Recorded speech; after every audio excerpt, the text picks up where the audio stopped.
El pasado 4 de agosto, la policía rodeaba la casa curia de la diócesis de Matagalpa, en el norte del país, reteniendo en su interior al obispo Rolando Álvarez.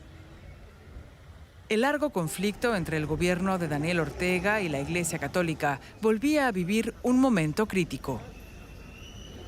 Nos encontramos aquí 6 sacerdotes, 6 laicos que nos tienen encerrados en la curia episcopal. Aquí vamos a permanecer sin irrespetar a la policía. Poco después, las fuerzas de seguridad acusaban al obispo sitiado de incitar al odio para desestabilizar el país y anunciaban la apertura de una investigación por supuestos actos delictivos. Álvarez, crítico con el gobierno, había denunciado previamente el cierre de varias emisoras católicas y el hostigamiento a los eclesiásticos. La siempre tensa relación entre la Iglesia y los dirigentes sandinistas se agudizó durante las protestas sociales de 2018. El gobierno acusó a los sacerdotes de dar refugio a los manifestantes que huían de una represión que, según la Comisión Interamericana de Derechos Humanos, dejó 355 muertos y casi 200 opositores encarcelados. El gobierno acusó entonces a los obispos de complicidad en lo que consideró un golpe de Estado fallido alentado por Washington. Tras una semana de encierro, el prelado de 55 años continuaba oficiando misas transmitidas por Facebook. Nos encontramos, gracias a Dios, bien de salud, viviendo en comunidad, viviendo en familia, rezando, celebrando la Eucaristía, compartiendo entre nosotros, dialogando, conversando, con fuerza interior, con paz y serenidad en el corazón.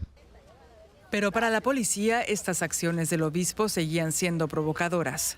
Y en la madrugada del viernes, tras 2 semanas de reclusión, Álvarez fue sacado de su residencia por las fuerzas de seguridad y conducido a Managua, donde permanece retenido sin que se conozca su paradero.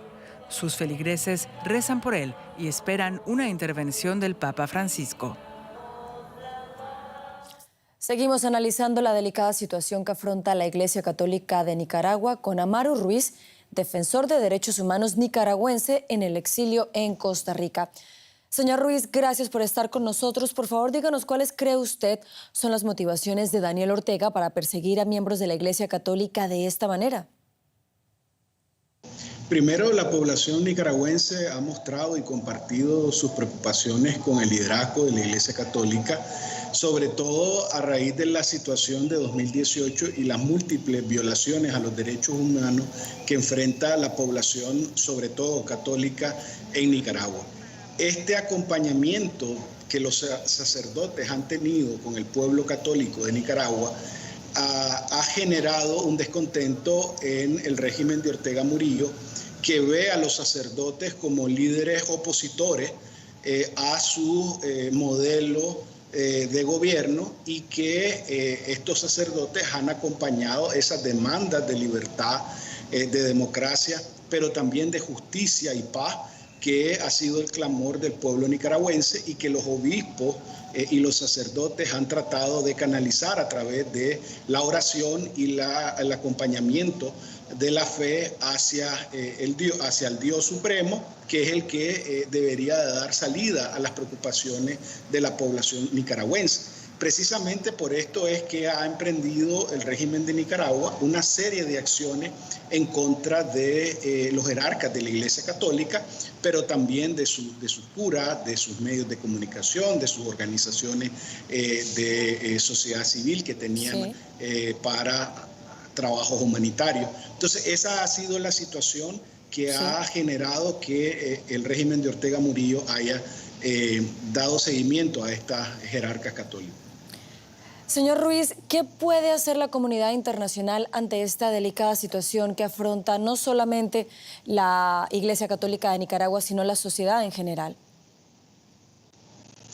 Mira, en principio la situación es que el régimen de Ortega Murillo no ha querido dialogar Los procesos de diálogo han fracasado por la falta de voluntad política del régimen de Ortega de establecer un proceso de diálogo para una salida democrática del país, y más bien ha generado un aumento de personas presas políticas.